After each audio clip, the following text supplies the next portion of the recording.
Hello everyone, welcome to फौजी अड्डा। आप लोगों का themes in Indian history part 3 चला हुआ है। ठीक है, हिस्ट्री का सीरीज में थीम 3 का लास्ट चैप्टर है आपका chapter number 6।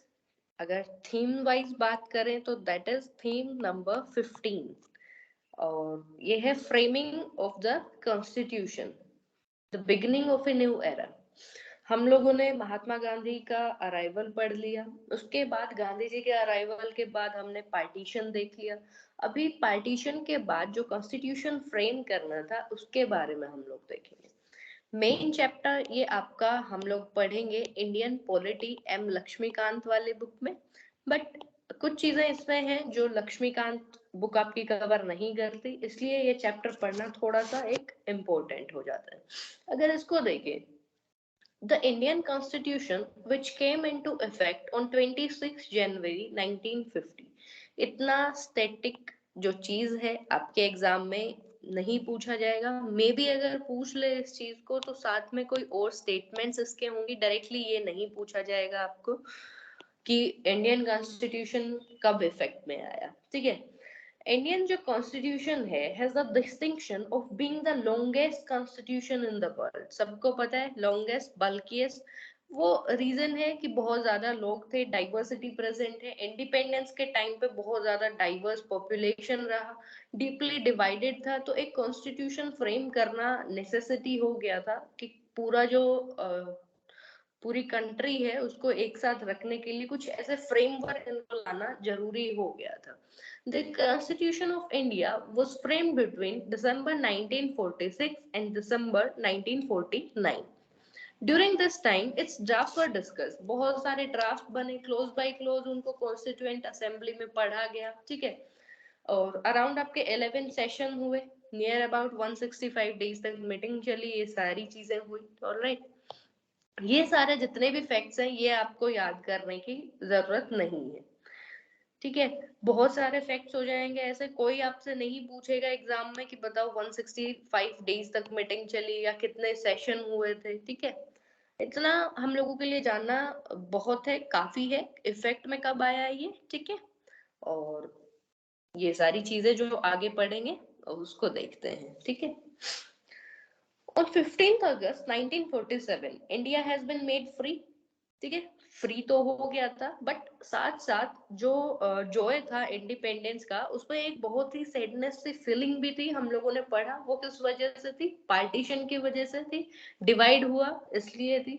One striking feature of बहुत सारे पॉपुलर अपसर्जेस हुए, रिवोल्ट्स हुए, रिबेलियन हुए। जो ब्रिटिशर्स थे उनके अगेंस्ट में उन्होंने कोई रूल लेके आए तो उसके अगेंस्ट में भी चीजें हुई। उसके बाद हमने क्या देखा था, स्टूडेंट्स थे वो टाइम टाइम पर स्कूल छोड़ देते थे। हिंदू मुस्लिम यूनिटी हम लोगों ने देखी थी in all the popular upsurges. ठीक है, कुछ कंट्रास्ट में अगर इसमें देखें तो कांग्रेस और मुस्लिम लीग के आपस में कोई एक सेटलमेंट पर नहीं पहुंच पाते थे बहुत सारी बातों पर।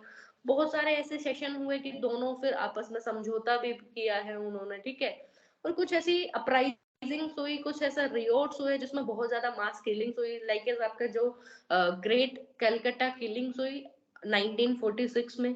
ऑलमोस्ट बहुत काफी टाइम तक वो चलती रही। ठीक है, on Independence Day, that is, we used to celebrate on 15th August 1947. There was an outburst of joy and hope, unforgettable for those who lived through that time. उन लोगों के लिए ये भूलना तो बहुत ही एक डिफिकल्ट टास्क होगा जिन लोगों ने वो टाइम जिया है उस टाइम पर। ठीक है, तो ये चीजें इस पर डिस्कशन हुआ है। उसके बाद जो आपका नेक्स्ट चीज आती है, जहां भी ये शॉर्ट फॉर्म J.L करके लिखा है, अभी तक आप लोगों को ये चीजें समझ आने लग गई होंगी। सारे लीडर्स के नाम आपको पता लग गया होगा, तो आई होप आपको ये समझ आया होगा। बट फिर भी अगर किसी बच्चे को नहीं समझ आता तो दैट इज जवाहरलाल नेहरू। ठीक है, जवाहरलाल नेहरू के बाद बारे में बात करेंगे अभी हम। हाँ, तो इसमें बताया गया कि उन्होंने जो कॉन्स्टिट्यूएंट असेंबली थी एट मिडनाइट ऑन 14th अगस्त 1947, उसमें उन्होंने अपना जो स्पीच डिलीवर किया उसमें उन्होंने बोला, long years ago we made a trust with destiny, now time comes redeem pledge. ठीक है, उन्होंने बोला कि बहुत टाइम पहले जो हमने अपना ये जो डेस्टिनी का ये सपना देखा था, आज वो टाइम आ गया कि हम इस सपने को सच करें। At the stroke of the midnight hour when the world sleep, जब सारी दुनिया सोई हुई होगी, at that time India will awake to life and freedom. ठीक है, तो ये बात हो रही थी फ्रीडम के टाइम पर, और ये मीटिंग हुई थी 14 अगस्त 1947 की मिडनाइट में। वही मिडनाइट वाला चीज, जैसे अगर जीएसटी कुछ लाना है और करेंसी जो वो उसको बैन करना है जो उनको, ठीक है, डिमोनेटाइजेशन की सारी चीजें मिडनाइट में एक बहुत अच्छा फंडा रहता है। चलो, that is a different part of the story. अभी हम लोग इस पर फोकस करते हैं अपना जो फ्रेमिंग ऑफ द कॉन्स्टिट्यूशन है इसमें। ठीक है, तो बहुत बहुत ही कम पॉपुलेशन के पास राइट टू वोट था। हम लोगों ने प्रीवियस चैप्टर्स में भी इस चीज को पढ़ा है। ठीक है, और कुछ ऐसे स्टेट्स थे जो ब्रिटिश की तरफ इंक्लाइन थे, कुछ ऐसे स्टेट्स थे जो इंडिया की तरफ थे। ठीक है, बहुत सारी चीजें, ये कांग्रेस वाला भी पार्ट हम लोगों ने पढ़ा कि प्रीडोमिनेंटली हिंदू जो एलाइट पॉपुलेशन थी वो इसको वो इसमें ज्यादा रही कांग्रेस में। उसके बाद अगर पढ़े the making of the constituent assembly, the members of constituent assembly were not elected on the basis of universal franchise. ठीक है, कुछ इलेक्टेड थे, कुछ नॉमिनेटेड थे। ये बिल्कुल डीप में हम लोग जब पॉलिटी पढ़ेंगे उस टाइम पर पढ़ने वाले हैं। ऑलराइट, ठीक है, रिपीटेशन ऑफ एफर्ट होगा अगर मैं अभी डेमोक्रेटिक, सोशलिस्ट, सोवरेन, इन सब की चीजों को भी अगर समझाऊं, क्योंकि वो हम सारी चीजें प्रियम्बल जब पढ़ेंगे उसमें भी वो चीजें समझने वाले हैं। ठीक है, तो right now we will not go in the depth of any issue, just a brief overview. तो हम लोग उसी चीज को देखते हैं एक बार। ठीक है, तो 1945 में जब प्रोविंशियल इलेक्शन हुए थे, ठीक है, तो provincial legislature then choose the representative, तो उन्होंने रिप्रेजेंटेटिव अपने चूज किए थे कि कॉन्स्टिट्यूएंट असेंबली में कौन जाएगा। बट फिर भी अगर बात करें ओवरऑल तो जो कॉन्स्टिट्यूएंट असेंबली बनी वो मेनली एक ही पार्टी उसमें डोमिनेट करती थी, और वेल नोन फैक्ट है वो पार्टी थी कांग्रेस। ठीक है, कांग्रेस ने जो जनरल सीट थी प्रोविंशियल इलेक्शन जो हमने बात किया 46 वाले, उन्होंने बहुत अच्छा परफॉर्म किया था। मुस्लिम लीग ने भी, हमने प्रीवियस चैप्टर में पढ़ा था कि मुस्लिम लीग ने भी बहुत अच्छा परफॉर्म किया था जो आपकी रिजर्व मुस्लिम सीट्स थी उनके ऊपर। ठीक है, बट जो मुस्लिम लीग है उसने क्या किया, कॉन्स्टिट्यूएंट असेंबली को बॉयकॉट करने का चूज किया उन्होंने। ठीक है, pressing it's demands for Pakistan with separate constitution, कि अलग से कॉन्स्टिट्यूशन हो। द सोशलिस्ट, जो सोशलिस्ट जो लीडर्स थे वो भी इनिशियली अनविलिंग टू ज्वाइन थे जो कॉन्स्टिट्यूएंट असेंबली की, बिकॉज उन लोगों का बिलीफ था कि जो ये कॉन्स्टिट्यूएंट असेंबली है उनका जो ये सोशलिस्ट बिलीव करते थे कि जो कॉन्स्टिट्यूएंट असेंबली है it is creation of British, not truly autonomous, कि ये ब्रिटिश लोगों की देन है। और कुछ हद तक ये बात जवाहरलाल नेहरू ने भी एक्सेप्ट की, बाकी लीडर्स ने भी एक्सेप्ट की। बट साथ में उन्होंने बताया कि सारी चीजें उनसे ली हुई नहीं है, माना कि उन लोगों ने कुछ सजेस्ट किया था इस बारे में, उन लोगों की देन है, बट बाकी सारी चीजें तो उन लोगों ने खुद से करी है। जो भी चीजें थी सब देखकर अकॉर्डिंग टू पॉपुलेशन उनके क्या डिमांड्स हो सकती हैं वो सबके लिए, डेवलपमेंट के लिए। बट जो सोशलिस्ट है उनका यही मानना था, तो स्टार्टिंग में देवर अनविलिंग टू ज्वाइन। ठीक है, कि भाई ये ट्रूली ऑटोनोमस बॉडी नहीं है, हम नहीं ज्वाइन करना चाहते। Therefore, 82% of the members of Constituent Assembly were also the members of Congress. वही कांग्रेस वाले उसमें थे और वही Constituent Assembly के members बने। The Congress, however, was not a party with one voice. माना कि कांग्रेस में सिर्फ एक ही तरह के लोग नहीं थे, बहुत सारे डिफरेंट डिफरेंट रीजन से, डिफरेंट डिफरेंट कल्चर रिलीजन से लोग आते थे कांग्रेस में। ठीक है, डिफरेंट ओपिनियन हुआ करते थे उनके, कुछ सोशलिज्म से इंस्पायर्ड थे, कुछ डिफेंड करते थे लैंडलॉर्डिज्म को। ठीक है, कुछ कम्युनल पार्टीज के क्लोज टाई अप में थे, बहुत सारे सोसाइटी का जितने भी स्ट्रेटा के लोग हैं बहुत सारे उसमें इंक्लूड थे। ऐसा नहीं है कि कांग्रेस सिर्फ एक ही वॉइस है। ऑलराइट, उसके बाद the discussion with the constituent assembly were also influenced by the opinions expressed by the public. Public से भी पूछा गया था कि भाई अपने व्यूज सेंड करो कि क्या कुछ करना चाहिए उन सब के लिए, वो सारी चीजें भी पूछी गई। ऑलराइट, तो अब बात करें the constituent assembly had around 300 members. यहाँ जो ये लिखा हुआ सी है that stands for constituent assembly, 300 members. Alright, 6 members जो बहुत ज्यादा इंपॉर्टेंट रोल प्ले किया इन्होंने, उसमें से 3 आपके कांग्रेस के रिप्रेजेंटेटिव थे एग्जाम्पल अगर उनका उन लीडर्स का नाम अगर देखें तो जवाहरलाल नेहरू, वल्लभ भाई पटेल एंड राजेंद्र प्रसाद, ठीक है। It was Nehru who move the crucial objective resolution. Objective resolution जिन्होंने मूव किया वो कौन थे आपके? जवाहरलाल नेहरू। ये लिखा हुआ है JL moved objective resolution. Patel के साथ में लिखा है बिहाइंड सीन, मतलब मेन फोरफ्रंट में नहीं थे बट सारी चीजें इन्होंने भी बिहाइंड द सीन्स रहकर करी हैं। फिर आपका ये जो राजेंद्र प्रसाद लिखा है इसमें लिखा है असेंबली, प्रेसिडेंट रहे, असेंबली के प्रेसिडेंट रहे राजेंद्र प्रसाद, ठीक है। तो ये चीजें थोड़ी इंपॉर्टेंट हो जाती हैं, आपसे पूछ लिया जाता है अक्सर कि ऑब्जेक्टिव रेजोल्यूशन किसने पास किया। एग्जाम्पल उसमें ऑप्शन आपको वही राजेंद्र प्रसाद घुमा कर दे दिया, मोतीलाल नेहरू दे दिया, जवाहरलाल नेहरू दे दिया, then the clear option and the correct option will be Jawaharlal Nehru moved objective resolution. All right. Objective resolution में बहुत सारी चीजें प्रपोज करी थी कि जैसे नेशनल जो फ्लैग है उसका कलर कैसा रहना चाहिए, कैसा उसका रेशियो रहना चाहिए, ठीक है। व्हाइट एंड डार्क ग्रीन होना चाहिए, इक्वल प्रोपोर्शन में होना चाहिए, बीच में उसके नेवी ब्लू कलर का जो सेंटर में जो अशोक चक्र जो व्हील देखते हो वो होना चाहिए, उसमें स्पाइक्स कितनी होनी चाहिए, ठीक है। ऑल राइट, जैसे वो स्पाइक्स हम लोग देखते हैं ऐसे उसमें स्पाइक्स बनी होती हैं। तो ये सारी चीजें डिस्कस हुई थी, इन सब चीज इसमें इंक्लूडेड थे कि भाई ये सारी चीजें होनी चाहिए। और वो ऑब्जेक्टिव रेजोल्यूशन पास किसने किया था, मूव किसने किया था? That was by Jawaharlal Nehru. ये चीज हो गया, पटेल के बारे में हमने पढ़ लिया। प्रेसिडेंट के बारे में हमने पढ़ लिया डॉक्टर राजेंद्र प्रसाद। कुछ लॉयर्स और इकोनॉमिस्ट भी रहे। लॉयर्स में एक फेमस एग्जांपल आपका देखें तो बी आर अम्बेडकर, भीमराव अम्बेडकर का आता है। During the period of British rule Ambedkar एक पॉलिटिकल अपोनेंट रहे हैं कांग्रेस के, ठीक है। ये फ्लैग के बारे में हो गया। बी आर अम्बेडकर एक पॉलिटिकल अपोनेंट रहे हैं कांग्रेस के। चेयरमैन बनेगी आपकी जो ड्राफ्टिंग कमेटी है, ये भी आपसे पूछ लिया जाता है कि who was the chairman of drafting committee. Directly आपका आंसर आपको एलिमिनेट करने की भी जरूरत नहीं होनी चाहिए ये चीजों में, तो क्लियरली आपको याद होना चाहिए कि हाँ भाई बी आर अम्बेडकर। और ऑब्जेक्टिव रेजोल्यूशन पूछा जाए तो जवाहरलाल नेहरू, ठीक है। But on the advice of Mahatma Gandhi he was asked at independence to join the union cabinet as the law minister. Union cabinet में लॉ मिनिस्टर भी रहे ये। In this capacity he served as chairman of drafting committee of the constitution. जो constitution की जो drafting committee के chairman रहेंगे। कुछ अदर लॉयर्स की बात करें तो उसमें आपके अदर लॉयर्स में नाम आ जाता है के एम मुंशी, अल्लादी कृष्णा स्वामी अय्यर मद्रास से, और वो हो गए आपके गुजरात से। फिर जो अदर मेंबर्स थे जिन्होंने बहुत वाइटल असिस्टेंस प्रोवाइड किया, 2 सिविल सर्वेंट्स का नाम आता है, 2 सिविल सर्वेंट्स। एक आपका B N Rau constitutional adviser रहे। आपसे पूछ लिया जा सकता है कि कॉन्स्टिट्यूशनल एडवाइजर कौन रहे, तो that was your B N Rau, ठीक है। To the government of India who prepared a series of background paper. उन्होंने बहुत सारी पॉलिटिकल सिस्टम की स्टडी करी, वो सारी चीजें इनको बताया।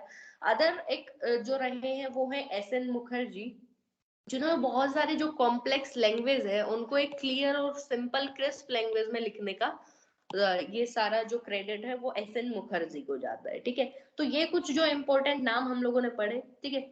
Ambedkar himself had the responsibility of guiding the drafting constitution, the draft constitution through the assembly. This took around 3 years, 3 साल लग गए ये सारे।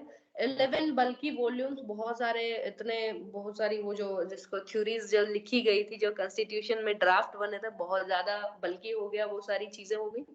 ऑलराइट, ऑब्जेक्टिव रेजोल्यूशन के बारे में हमने पढ़ लिया कि नेहरू ने मूव किया था। ऑब्जेक्टिव रेजोल्यूशन डिफाइन करता है ideals of constitution, proclaim India to be independent sovereign Republic,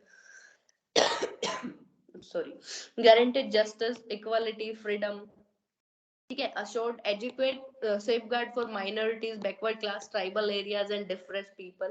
Nehru not define specific form of. अब नेहरू ने नहीं बोला था, जवाहरलाल नेहरू ने ऐसा नहीं बोला था कि कोई एक स्पेसिफिक फॉर्म ऑफ जो गवर्नमेंट या डेमोक्रेसी रहने वाली है, ठीक है। उन्होंने सजेस्ट किया था that this had to be decided through deliberation, ठीक है। और नेहरू का एक इसमें आपको पैराग्राफ मिल जाएगा, we are not going just to copy. जैसे सब लोगों ने बोल दिया था, कुछ सोशलिस्ट लीडर्स ने बोल दिया था कि ऑटोनोमस बॉडी नहीं है, तो उनके रिप्लाई में उन्होंने कहा था 13 दिसंबर 1946 के स्पीच में, my mind goes back to the various constituent assemblies that have gone before and of what took place at the meaning of the great American nation, where the fathers of that nation met and fashioned out a constitution which had stood the test of so many years, more than a century and a half, and the great nation which has resulted.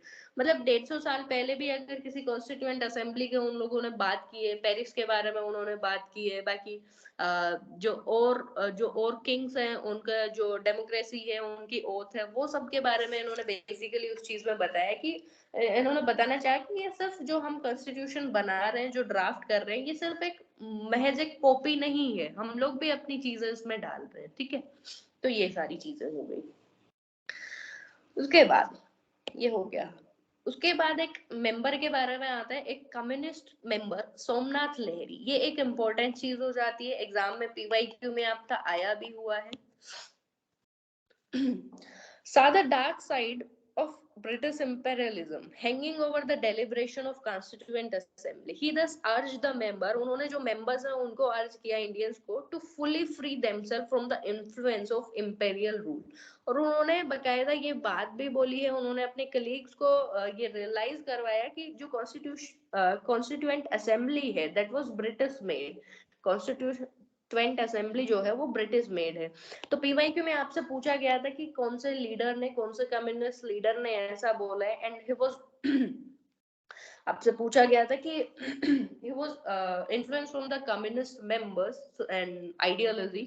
तो उसमें example में option में आपके काफी सारे option थे, तो जो करेक्ट उसका ऑप्शन होना था वो था सोमनाथ लहरी। बच्चे इसका भी सोर्स ढूंढते रह गए तो बहुत सारे कि कहाँ से ये क्वेश्चन आया है, ठीक है। तो ये थीम 3 का आपका क्वेश्चन था पीवाईक्यू, ठीक है। चलो सोमनाथ लहरी के बारे में पढ़ लिया। उसके बाद 1990 executive partly responsible to provincial legislature, ये सारे जो एक्ट्स हैं, रेगुलेटिंग एक्ट्स जितने भी आएंगे ये सारे हम लोग पॉलिटी में पढ़ने वाले हैं, ठीक है।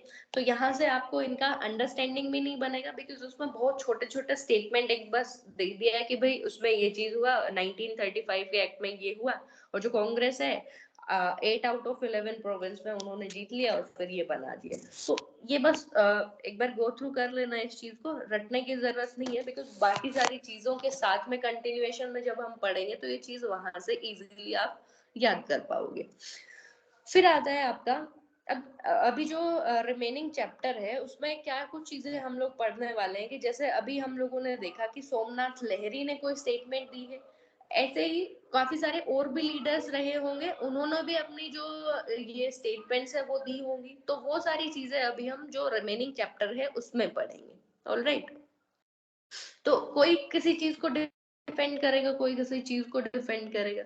Nehru has invoked the will of the people and declared that the makers of the constitution had to fulfill the passion that lie in the heart of masses, and this was not easy task। तो ये नेहरू, जवाहरलाल नेहरू की statement है।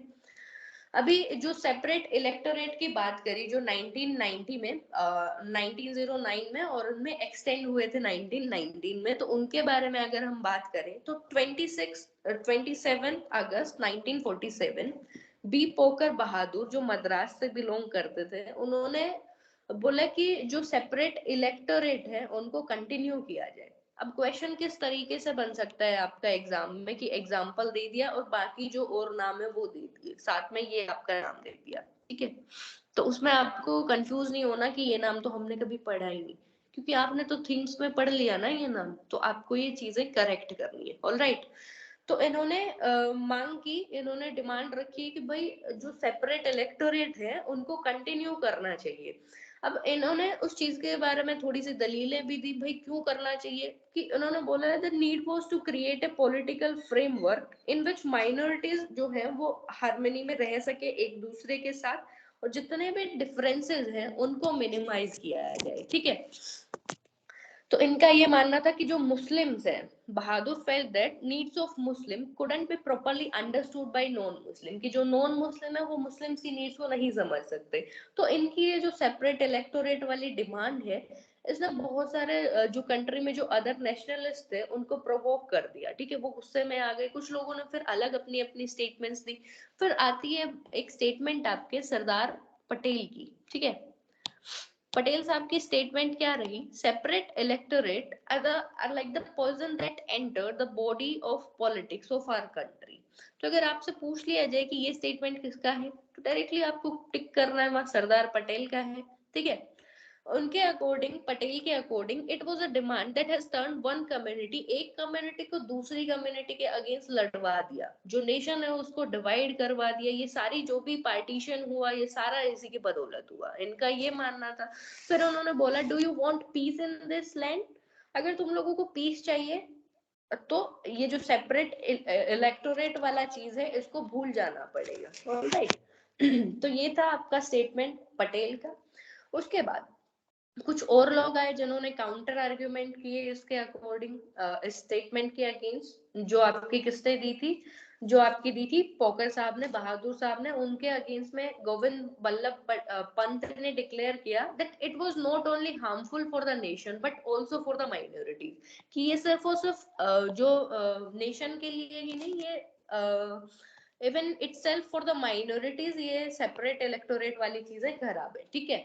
ठीक है, उन्होंने admit की थी कुछ सारी चीजें कि हाँ भाई डिफरेंसेस हैं, ये सब चीज है, बट फिर भी उसका सोल्यूशन, ये जो सेपरेट इलेक्टोरेट्स है, उन्होंने बोला ये नहीं हो सकता। It was a societal demand and he argued that it would permanently isolate the minorities, making them more vulnerable in the future, ठीक है।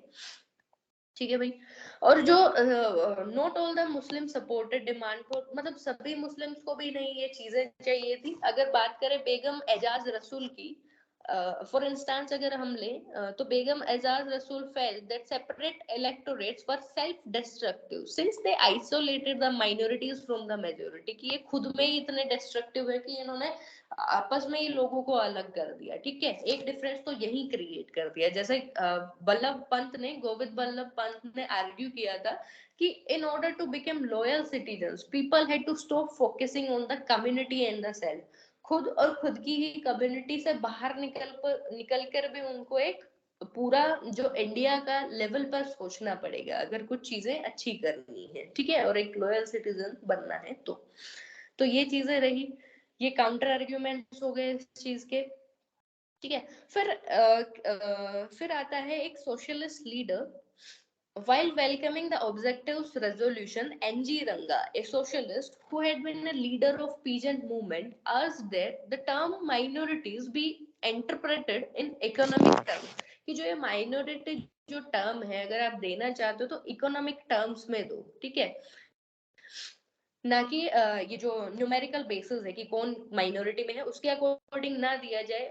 उनके अकॉर्डिंग, एनजी रंगा के अकॉर्डिंग, अगर कोई रियल माइनॉरिटी में आता है तो वो आता है पुअर पीपल और जो ट्राइबल सोसाइटीज होती हैं जिनको बहुत ज्यादा प्रोटेक्शन की जरूरत है, उनको माइनॉरिटीज में रखना चाहिए। तो ये वो पॉइंट था आपके सोशलिस्ट एनजी रंगा का। उसके बाद एग्जाम्पल आता है कि Jaipal Singh, a gifted orator in welcoming the objectives resolution, was an Adivasi leader, ठीक है। उन्होंने भी बोला कि Singh was not asking for separate electorates, उन्होंने भी separate electorates की डिमांड नहीं की, but he felt that कुछ सीट्स का लेजिस्लेचर में रिजर्वेशन होना चाहिए, ठीक है, ताकि जो ट्राइबल्स हैं वो अपने आप को अपने लीडर के थ्रू वहां रिप्रेजेंट कर पाए। तो जयपाल सिंह हो गया आपका ट्राइबल लीडर। फिर आता है दक्षानी वेलायुधम फ्रॉम मद्रास, ठीक है। वेलायुधम मद्रास से, उन्होंने बोला कि I refuse to believe that 70 million Harijan, जो 70 मिलियन जो हरिजन है वो माइनॉरिटी कैसे हो सकता है। What we want is the immediate removal of our social disabilities, ठीक है। तो ये इनका स्टेटमेंट है। Hansa Mehta of Mumbai demanded justice for women, और सीट रिजर्व ना करी जाए और ना ही कोई ऐसा सेपरेट इलेक्टोरेट्स वाला चीजें चलाई जाए, बट जस्टिस चाहिए था, demanded justice, not reserve seat और neither reservation of seat not separate electorates were demanded by Hansa Mehta. तो अभी आपको इतने जो लीडर्स हमने पढ़े हैं उनमें आपको यूपीएससी कैसे कंफ्यूज करता है कि ये सबके नाम साथ में दे देगा, आप लोगों को लगेगा नाम तो यार पढ़ा हुआ है, शायद ये वाला हो, और सेपरेट इलेक्टोरेट की डिमांड इन्होंने की हो। तो यहाँ कंफ्यूज नहीं होना, इसलिए आपको ये चीजें याद करनी है। आई थिंक गुलशन ने मुझसे पूछा था कि मैम ये लास्ट वाला चैप्टर करना जरूरी है क्या, तो गुलशन इस चीज के लिए ये चीजें जरूरी होती हैं। ऑल राइट, चलो उसके बाद we have been suffering but we are prepared to suffer no more, said Jain Nagappa from Madras कि हमने बहुत ज्यादा सफर कर लिया, इसके बाद हम लोग नहीं सफर करना चाहते ये सब चीजों के लिए, ठीक है। नागप्पा ने बताया कि न्यूमेरिकली जो डिप्रेस क्लास है वो माइनॉरिटी में नहीं है, ठीक है। तो एक जो न्यूमेरिकल इनसिग्निफिकेंस नहीं है इस चीज का, उनको अगर सिस्टमेटिकली मार्जिनलाइज किया गया है, मार्जिनलाइजेशन की वजह से उनका ये हालत है, जो उनका न्यूमेरिकल सिग्निफिकेंस है उसकी वजह से उनकी ये हालत नहीं है। तो वो चीजें एंड करनी है, बजाय कि सिर्फ उनको माइनॉरिटी स्टेटस दे दो और मार्जिनलाइजेशन उनका वैसे ही चलता रहे, ठीक है। बी आर अम्बेडकर जिन्होंने बहुत डिमांड करी थी सेपरेट इलेक्टोरेट्स के लिए, लेकिन आफ्टर पार्टीशन उन्होंने नहीं बोला इस पे, ठीक है। तो जो आपकी कॉन्स्टिट्यूएंट असेंबली है फाइनली रिकमेंडेशन दी कि अनटचेबिलिटी है जो उसको अबोलिश किया जाए, हिंदू टेम्पल्स की एंट्री हर एक कास्ट क्रीड के लिए खोल दी जाए, कोई ऐसी उसमें यू ना लगाया जाए, सारी चीजें ये सब कॉन्स्टिट्यूएंट असेंबली ने फाइनल में जो ड्राफ्ट में रेकमेंड किया, ये सारी चीजें अच्छी अच्छी सब डेवलपमेंट वाली चीजें रेकमेंड कर दी। उसके बाद जो एक मोस्ट डिबेटेड टॉपिक रहने वाला था कि चलो ये सब चीजें तो हो गई भाई डिस्कस, अब आई बारी कि स्टेट के पास क्या पावर रहने वाली है, सेंट्रल गवर्नमेंट के पास क्या पावर रहने वाली है। तो कुछ ऐसे थे जिन्होंने आर्ग्यू किया किस चीज के लिए कि सेंटर को स्ट्रोंग होना चाहिए। सबसे नोटेबल एग्जांपल इसमें आता है नेहरू का, जवाहरलाल नेहरू स्ट्रोंग सेंटर, ठीक है। तो ये नोट्स पढ़ने में जो अभी तक दिक्कत आई, जो अभी इस लाइन के साथ बताया गया कि भाई नेहरू ने क्या चाहा था, स्ट्रोंग सेंटर चाहा, तो अभी ये क्लियर हुआ होगा सभी को, ठीक है। Constitution provided for three list of subject. First is your union, state, concurrent. सबको पता है ये चीजें कि उस पे सेंटर रूल बना सकता है, उस पे स्टेट बना सकता है, उस पे दोनों का होगा, ठीक है। Union had also control of key industries and mineral industry, ठीक है। Beside article 356 gave the center, centre को ये पावर देता है आर्टिकल आपका 356 टेक ओवर कर सके स्टेट के एडमिनिस्ट्रेशन को, किसके रिकमेंडेशन के ऊपर, गवर्नर के रिकमेंडेशन के ऊपर, ठीक है। ये सब भी हम लोग पढ़ेंगे पॉलिटी में, 352 भी पढ़ेंगे, नेशनल इमरजेंसी भी पढ़ेंगे, कॉन्स्टिट्यूशनल गवर्नर रूल भी हम लोग पढ़ेंगे, ठीक है।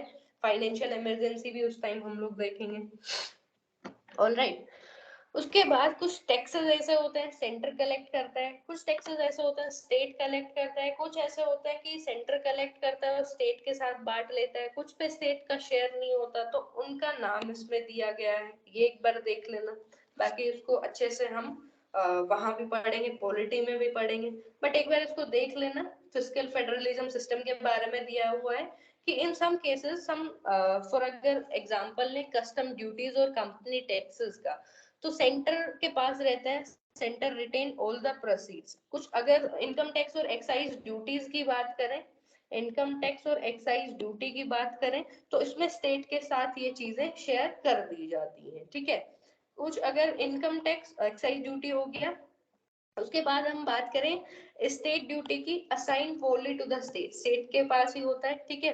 The states meanwhile could levy and collect certain taxes, कुछ टैक्सेस वो खुद से लगा भी सकते हैं और कलेक्ट कर सकते हैं, जैसे कि लैंड और प्रॉपर्टी टैक्स हो गया, सेल्स टैक्स हो गया, और जो बोतल लिकर है उसके ऊपर टैक्स हो गया, तो ये हो गया स्टेट्स के अंडर, ठीक है। Rights of states eloquently defended by के संथानम मद्रास, ठीक है। तो के संथानम जो मद्रास से थे, उन्होंने बोला कि ये जो पार का अलोकेशन है इसको रीएलोकेट किया जाए। उन्होंने इसकी नेसेसिटी बताई कि बहुत जरूरी है कि सेंटर से कुछ चीजें स्टेट को दे दी जाए ताकि सेंटर इफेक्टिवली वर्क कर सके, ऑलराइट। उसके बाद आता है आपका, उसके बाद आया B R Ambedkar want strong united centre much stronger than as in government. जो 1935 का जीओआई मतलब गवर्नमेंट ऑफ इंडिया एक्ट आया था, उससे भी ज्यादा स्ट्रॉन्ग यूनाइटेड सेंटर होना चाहिए, ये स्टैंड था अंबेडकर का। जवाहरलाल नेहरू ने स्ट्रॉन्ग सेंटर बोला, गोपाल स्वामी अयंगर ने बोला कि the centre should be made as strong as possible, जितना इसको स्ट्रॉन्ग बनाया जाए उतना बनाना चाहिए, alright. By the 1930 Congress has accepted that उसके बाद जो चीजें आई, फिर ये सेंटर वाला हो गया, उसके बाद चीजें आई कि भाई लैंग्वेज कैसे कुछ रहनी चाहिए। तो अगर बात करें हम महात्मा गांधी की, तो महात्मा गांधी फेवर में थे कि भाई कोई भी किसी भी मान लो अगर हिंदुस्तानी है, उसको ना तो संस्कृताइज किया जाए, ना उसको पर्सनलाइज किया जाए, ठीक है, और ना ही उर्दू के साथ ऐसा किया जाए। एक बहुत ही अच्छा कॉम्बिनेशन दोनों का बनाए रहे तो वो बेटर चीजें होती है। बट 1930s में जो कांग्रेस ने एक्सेप्ट कर लिया कि हिंदुस्तानी ought to be the national language, ठीक है, और महात्मा गांधी का वही स्टैंड था कि जो जिसमें कंफर्टेबल हो वही लैंग्वेज बोलना चाहिए, जो इजीली अंडरस्टैंडेबल हो वो लैंग्वेज बोलना चाहिए। तो अगर बात करें हिंदुस्तानी की, it is a blend of Hindi and Urdu, Hindi और उर्दू से मिली है, मिलकर बन गई है हिंदुस्तानी language. was a popular language, बहुत ज्यादा पीपल उस टाइम पर हिंदुस्तानी बोलते थे। But in the end of 19th century में क्या हुआ कि हिंदी और उर्दू आपस में एक दूसरे से दूर होने लगी, ठीक है, उनका अपना अपना उसको पर्सियन उसमें ढाल दिया गया, और उसको हिंदवी और इन सारी चीजों में, संस्कृत वालियों में ढाल दिया गया हिंदी को, ठीक है। तो as a consequence, language became associated with the politics of religious identity, अपने आप ही होना था, फिर कम्युनलिज्म, रीजनलिज्म, ये सारी चीजें बढ़ती गई, ठीक है। और वही महात्मा गांधी का तो कंपोजिट कैरेक्टर में स्टैंड रहा था हमेशा से ही। फिर कुछ स्टेट्स की डिमांड आई कि भाई हिंदी को ही ऑफिशियल लैंग्वेज डिक्लेयर कर देना चाहिए, कुछ ने बोला कि कुछ ने ऑफिशियल के साथ साथ नेशनल लैंग्वेज भी डिक्लेयर कर देना चाहिए, ऐसी चीजें बोली। तो इसमें एक एग्जाम्पल आता है आरवी धुलेकर का। आरवी धुलेकर एक congressman from the united province, उन्होंने बोला कि Hindi should be used as language of constitution making. और इन्होंने तो ये चीज भी बोल दी कि अगर जिसको हिंदी नहीं आती तो वो वर्दी नहीं है उस असेंबली में बैठने के लिए। If he don't know Hindustani और not he, then he is not worthy to be the member of this assembly. Better होगा कि वो उसको छोड़कर चला जाए। तो ये स्टेटमेंट अगर पूछ लिया जाए तो ये दी थी आपकी आरवी धुलेकर ने, ऑलराइट। उसके बाद 1947 में अराउंड जो लास्ट मंथ है उनमें क्या हुआ कि लैंग्वेज कमेटी बना दी गई, और उन्होंने अपनी रिपोर्ट दे दी, और इन्होंने सोचा कि एक कंप्रोमाइज कर लिया जाए, जो ये डेडलॉक है कि हिंदी नेशनल लैंग्वेज रहे, या फिर कुछ लोग उसको अपोज कर रहे थे, तो उसके डेडलॉक को सही करने के लिए, उसको रिजोल्व करने के लिए इन्होंने रिपोर्ट अपनी सबमिट करवा दी। इन्होंने बोला Hindi in the Devanagari script be official language, but transition to Hindi will be gradual, ठीक है, English would continue to be used for official purpose. ये सब चीजें इन्होंने अपनी रिपोर्ट में सबमिट कर दी। उसके बाद एक डे आफ्टर, जब ये धुलेकर ने, आरवी धुलेकर ने ये सारी चीजें बोली, उसके बाद श्रीमती दुर्गाबाई मद्रास से उन्होंने बोला, Durgabai informed the House that the opposition in the South is against Hindi and that opposition is very strong, कि जो साउथ में लोग हैं हिंदी के अपोजिशन में है और ये बहुत ज्यादा स्ट्रॉन्ग होने वाला है, ठीक है। The opponents feel perhaps justly that this propaganda for Hindi cuts at a very root of the provincial language, जो उनकी रीजनल लैंग्वेज है उससे कट करना चाहते हैं ये। तो ये उन लोगों में ये चीजें स्प्रेड हुई। बॉम्बे से शंकर राव देव ने, श्री शंकर राव देव बॉम्बे से, उन्होंने बताया कि although he was a follower of Mahatma Gandhi and he has accepted Hindustani, but साथ ही में वार्न किया, if you want my whole heart support for Hindi, you must not do now anything which may raise any suspicion and which will strengthen my fear, ठीक है। तो ये सारी चीजें ground level पर होती रही, चलती रही थी ये सब चीजें। एक कॉन्स्टिट्यूशन ने granting the right to vote to every Indian adult Indian, ठीक है, ये चीजें करी। सेक्युलरिज्म पर किया, सेक्युलरिज्म आपका जो फंडामेंटल राइट्स में इंक्लूड किया गया है, ठीक है। फ्रीडम ऑफ रिलीजन है आर्टिकल 25 से 28 तक, कल्चरल एजुकेशनल राइट है, राइट टू इक्वालिटी है, all religions were guaranteed equal treatment by the state, ठीक है, एंड उनके पास इक्वल राइट है अपने अपने चैरिटेबल इंस्टीट्यूशन को मेंटेन करने का, ठीक है। और स्टेट जो है रिलीजियस कम्युनिटी से अपने आप को डिस्टेंस पर रखता है, बैन करता है कंपल्सरी रिलीजियस इंस्ट्रक्शन इन स्टेट रन कॉलेज, जो भी है स्टेट एडेड कॉलेज या स्कूल है कोई उसमें, ठीक है। तो ये सारी जो डिबेट्स है, जो कॉन्स्टिट्यूएंट असेंबली की डिबेट्स है, these help us to understand the many conflicting voices that had to be negotiated. बहुत सारी कॉन्फ्लिक्टेड वॉइसेस आती हैं। अब ये ऐसी स्टेटमेंट कहाँ काम आ सकती है? ये आ सकती है आपके सीएपीएफ के पेपर 2 में आंसर राइटिंग जब आप करते हो, आप लोग पूछते हो कि कंक्लूजन में मैम कैसे बैलेंस्ड आंसर लिखा जाता है। तो बैलेंस आंसर का क्या मतलब होता है कि भाई इतनी सारी जब डिबेट्स चली, उसके बाद एक मिड पॉइंट, कोई मिडिल वे तो निकाला होगा ना इस चीज का, कि भाई ना आपकी ना हमारी। अगर आप लोग बार्गेनिंग करते हो, मान लो कोई किसी से बार्गेनिंग चल रही है, शॉपकीपर ने बोला 200 रुपए, मम्मियों की तो बात ही छोड़ दो, वो तो सीधा बोलेंगे 50 में देना है तो दे, नहीं तो चलते हैं। अब अपने लेवल पे बात करें तो आप कितना कम करवाओगे? ज्यादा से ज्यादा 50 करवा लोगे, बोलोगे 150, वो बोलेगा नहीं ना आपका 150 ना मेरा 200, आप चलो 180 में डन करो। तो एक बीच का तो रास्ता निकालना ही पड़ता है ना। तो कंक्लूजन में आपको क्या करना है, जैसे हमने अभी ये लाइन पढ़ी, the constituent assembly debates help us to understand the many conflicting voices that had to be negotiated, कि इतनी सारी जो कॉन्फ्लिक्टेड वॉइसेस थी, सब एक दूसरे को काउंटर आर्ग्यूमेंट कर रहे थे, उसके बाद भी ये सारी चीजें बनी है ना, नेगोशिएशन हुआ है। तो ये कुछ ऐसे वर्ड्स हैं जैसे नेगोशिएटेड, ये कुछ ऐसे वर्ड्स हैं जो अपने आप में इनको डिफाइन करने की जरूरत नहीं होती, ये लिख दो, इवेलुएटर समझ जाएगा कि हाँ भाई कोई चीजें आपस में नहीं मानी गई थी, उसके बाद नेगोशिएट किया है कि चलो ना तुम्हारा ना हमारा, बीच का ये रास्ता हमने ले लिया, नेगोशिएट कर लिया। तो ऐसे स्टैंड लेके आप मल्टी डायमेंशनरी अपने अप्रोच को लास्ट में रख के कंक्लूड कर सकते हो वो चीजें। ऑलराइट, तो इसी के साथ हमारा थीम 3 और 12th की सारी बुक्स, थीम 1 2 3 कंप्लीट होते हैं हम लोगों के, ठीक है। सबका क्विज भी हो गया आप लोगों का। तो यही चैप्टर एंड होता है, framing of the constitution. Next video में हम पढ़ने वाले हैं क्लास 8th की हिस्ट्री, वो वीडियो हम नेक्स्ट पे देखेंगे। हाँ, फिर एक चीज रह जाती है ये टाइमलाइन वाली, ये टाइमलाइन एक बार गो थ्रू कर लेना। ये सारा हमने चैप्टर में पढ़ा है कि कैसे कॉन्स्टिट्यूशन साइन हुआ, कैसे इंडिपेंडेंस मिली, कौन सा पार्टी थी उस टाइम पर, लेबर गवर्नमेंट थी, कंजर्वेटिव थी, कौन पीएम था, ये सारी हम पीछे पढ़ के आ चुके। बट जस्ट टू रिमाइंड, ये चीजें एक बार देख लेना कि भाई ये सारी चीजें होती है, और ये टाइमलाइन एक बार गो थ्रू कर लो। ऑलराइट, यहाँ अपना चैप्टर होता है एंड। आई होप आप सबको समझ आया होगा। चलो फिर वीडियो को एंड करते हैं, और बाकी सब्सक्राइब कर दिया करो, लाइक शेयर भी कर दिया करो, जो भी आपके कमेंट से कर दिया करो, क्या ही फर्क पड़ता है, ठीक है। अगर कुछ बेटर कर रहा है तो उसका भी आप सजेशन दो, अगर कुछ बेटर है तो थोड़ा सा उसको अप्रिशिएट कर दो। ऑलराइट।